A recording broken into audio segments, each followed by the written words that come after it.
Charlie. Hello, Thomas. I've joined. Here we go. Hello. Yeah, now we. Sorry, took a while to join there. Good afternoon. Nice to see you. Can I get the latest injury news, please?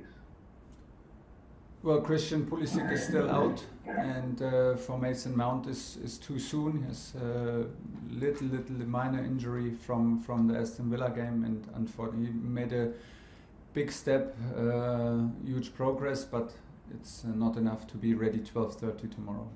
Everybody else was in training, and we will see tomorrow who starts. Because obviously Mendy missed last weekend, and then obviously midweek, but he's fit and available. Yeah. Available and will start tomorrow. You went 3 on the bounce against Manchester City. It seems Chelsea know how to beat City and Thomas knows how to beat Pep. What's the secret? Not so long ago, there were like a lot of voices who told me that I don't know how to beat Pep. So anyway, it's not between me and him. We don't play a match of tennis or a match of chess tomorrow. We play with our teams, and the teams and clubs compete against each other on a very high level. If I look at it, honestly, I see at the last 3 games, I see 3 50-50 matches. And I'm not only talking about the situation before the match, if it was a 50-50, but during the matches I felt like it was 50-50 matches, and could have been any outcome. Once you have 50-50 matches, little details decide, small situations can give you the advantage, and you need a bit of luck. So it felt like totally 50-50 all the matches, like even in the review, and I expect nothing else than a 50-50 match tomorrow. And we want to fight hard to be the guys who have the better outcome. And we did it. We did it now several times with this team, with this club. But like I said, we know what the input was. We know how much we suffered also in these matches, and this is what we expect tomorrow. Obviously, there are a few elite managers, elite coaches, as they're called, in the world, but right now, forget history. Right now, based on those last 3 games, based on where you are in the league, based on the fact that you're European champions, are you a better coach right now than Pep Guardiola? This question does not even exist for me, and because it does not exist for me, I cannot answer it. These are questions for you guys, and you can maybe endlessly debate.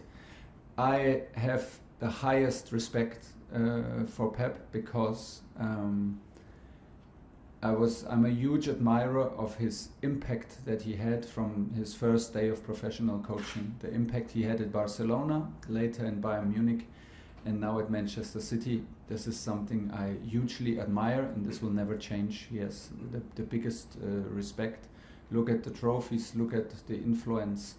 There is absolutely no reason why I should start to ask myself if I am a better coach or not. I do the best I can. I'm in a place right now where I'm very happy. I'm a better coach today than I was yesterday, and this is all that matters. I need experience. I am grateful to have this amount of support in this club to cover my back and to push me to my limits. And from there on we go, and I'm very happy that I have the possibility to fight on that kind of level together with my team and with my club, and this is what matters.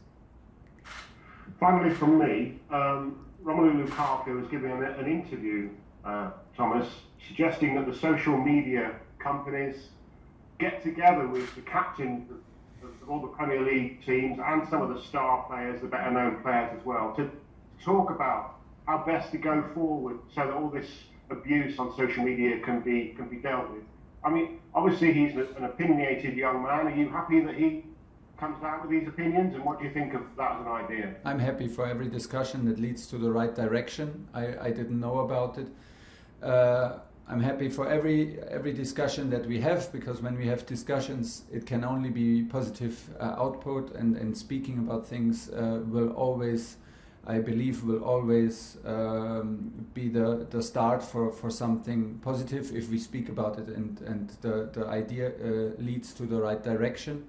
In general, I'm maybe the absolutely worst person to speak about solutions in social media because it does not exist for me. I don't use them. I don't have profiles in social media. So leave this to the guys who use it and who are actually in it. And I speak about football, and it's better. Okay, we'll go to John Southall, BBC. Hi Thomas, just one on Mason Mount. How big a blow is that he's not involved in it? Does it change the way you approach the game? Yes and no. It's always he's very disappointed, and I didn't feel it during the match because it happened in the second half, and obviously he played through the injury, and he finished the game. He was even confident enough to take a penalty, an important penalty, in the shootout. And so it was a bit of a surprise, and so the steps for recovery he's doing right now, they are huge. Maybe would have even possible that he could have played if the game was one day later. So it's a very little, a minor injury, but still it's a disappointment for him and also for us because he is a player that we count on, and it is always the same. No matter what importance Mason has, no matter how much we rely on him, the task is to find solutions now without him, and bring him back as soon as possible. You say it's a 50-50 game, and the last three have all been 50-50 games, but you Yes. have won the last three games. So Yes. do you think you do have a little bit of a psychological edge over City at the moment? Well, we have the experience, the positive experiences, and we know how tough it feels at halftime in the dressing room, how much work we put into it, what kind of input was needed. And when I tell you 50-50, I mean 50-50. Sometimes when we look at situations, how to defend, how to attack, it still feels like, oh, that is dangerous. Hopefully we will not concede a goal now. And luckily it does not happen, even if we look at it several times. So you have to really work hard for it and really have to earn it, and don't forget you need also like the momentum and a bit of luck. But yes, genuine belief that you can do it is the most important in sports, and on this kind of level we have the belief that we can do it. We have the belief, we know very well what it takes to be to have the possibility to win. I have the feeling it does not take a miracle to win against Manchester City, but it does need, it's absolutely necessary that we bring out the best performance. So this is tough enough, and this is maybe the line and the confidence it gives you, but it will be it's one of the biggest tests in European football, and this game is on tomorrow. It's in our stadium, and we feel ready for the battle. James Savundra, TalkSport. Thomas, it is still very early in the season, but do you see this as an opportunity to hand out a significant blow to a title rival if you are to get a victory tomorrow? Yeah, but before we talk about the result, we need to focus on the input and on what we need to deliver, and then we need to accept that on this kind of level, in these kind of matches, you need the momentum, you need a bit of luck, you need close decisions on your side, offside, no offside, post and in, post or out. So these kind of things decide, and tomorrow after the game we can judge if it's what result it is, if it's deserved or not, and then we can keep on going. But let's be honest, if we win tomorrow, we will not be crowned as champions, and if City wins tomorrow, they will not be the champions, and we will not be in depression. It's an important match, of course, and it's a big match, and it's a match in which we like to be involved on that kind of level, and the situation in which we face this match is a good one because we worked hard for it. And we feel ready for this kind of competition, and we are very well aware what it takes to have the opportunity to beat them once again. Pep surprised a few people with his lineup in the Champions League final. Are you expecting him to surprise us again tomorrow? But when you take on a team like Pep's Man City, do you almost have to focus on yourself even more and not worry so much about what they may or may not do? Yes and no. We always try to focus on us, but there are a lot of behaviors that you need to be aware of. They played also a very different lineup in the game in the league in Manchester. Caused a lot of problems for us. They played with two strikers up front, so you never know. Here they have a lot in the pocket. They are a top team. They have a top manager. They have a lot of solutions. They have many years of experience, and they play on such a high level consistently over the years that it's a really tough one. We have to be there, but there are, like, within every structure, within every lineup, there is a certain pattern. They put huge intensity on you in the opponent's half. And there are certain patterns in defending and attacking which you need to be aware of. But then on this kind of level, it's absolutely important that we play with confidence, that we accept difficulties, that we play through pain and play through fatigue, and that we play a tough match, and that we play and we put in a tough team performance. And this is what we are up to. And then you need to take advantage, if you feel it in the moment, to escape the pressure, and if you have in the moment the confidence to find a technical solution, you can do it. But you need to be very aware of all the solutions, because if space is open, they open up for only a blink of an eye and only for seconds. And this is what I mean. Do we need a miracle to compete with them? No, but we need our best performance. Alex Aljo, PLP. Hi Thomas, how are you? Good. Is it too early in the season as well to call it a 6-pointer, or is that how you see it tomorrow? Well, it is a 6-pointer between two teams who clearly are rivals for top four, and when you're rivals for top four, you are also rival for the best outcome possible. But it's too early for it. It will not be a decision tomorrow, but it is any team can of course steal 3 points from a direct competitor. So yeah, you can call it this. Does it change anything? No. So, but it's also not necessary to be shy to play it down, of course. But there's also a possibility that we maybe play a draw. So things will be tough between I mean it. I mean, they are the example, and they are the benchmark in this high level.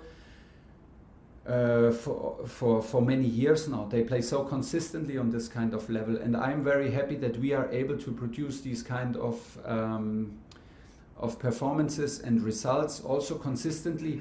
But we need to prove it, and that we can build that we can deliver this with the same consistency than City. They are the benchmark for this, and then we have to stay hungry and close the gap. And this is what we want to do for 90 minutes, and then comes the next 90 minutes and so on. So this is the challenge, what we're up for, and it's going to be a marathon. It's not a sprint, and the race is not over tomorrow, no matter what the result is. And does the fact that you could go 6 points clear of them with a win give you extra incentive, extra motivation going into? I don't think so. We are aware of the situation. That's what I wanted to tell you. I don't think so. If it was now maybe 3 days before the end of the season, three games before the end of the season, this is maybe an extra, but it's so early. I don't think that we need an extra motivation or an extra edge by having we can be 6 points clear. I don't even know how many points we are clear at the moment. Now I know, because we have 3 points obviously, but I don't think in these patterns, and hopefully my team does not, because we need to be at our best level anyway. No matter if you're 1 point behind or 3 points clear, it does absolutely not change. And this is what I feel, and this is what is very important. And this is what we did in the last 3 matches against City. Isolate the situation. This is a match on the highest level. If we want to compete with them, what we did in a 50-50 match, we need our top level. Does it matter if it's a cup game, a league game, or a Champions League game? It simply does not matter. And how many points we have and they have, it does not matter. Once we play tomorrow at Stamford Bridge, Man City, it's on, and we need to be fully on. Okay, final question for the broadcast section. We'll go to Nick Pure, PA. Hi Thomas. Just what you were saying the other day about Thiago and his professionalism, especially at his age. How long can he keep going at this level? And it doesn't seem to be any reason for him to slow down. And with that in mind, No. Could he potentially stay at Chelsea beyond the end of the season? It's on him. It's on him. I cannot answer this question right now. Hopefully he can continue to perform on this kind of level, and that's all it needs to stay here. And it's as easy and as clear as that. What we want: top performance. When you play for Chelsea, you need to deliver, and this is what he's doing. And that he is a top professional is a given, because otherwise it would not be possible that he plays on that kind of level, but for so many years. But the age does not play a role. The only question we need to ask at the end of the season: is he still on the level that we need at Chelsea to compete for everything in every competition? Yes or no? It's as easy as that, and we have time for that. We don't need to answer that question right now, but he's in a good place and we are happy. Okay, thank you. We'll end the broadcast section there. We'll now move on to the Dailies, which will have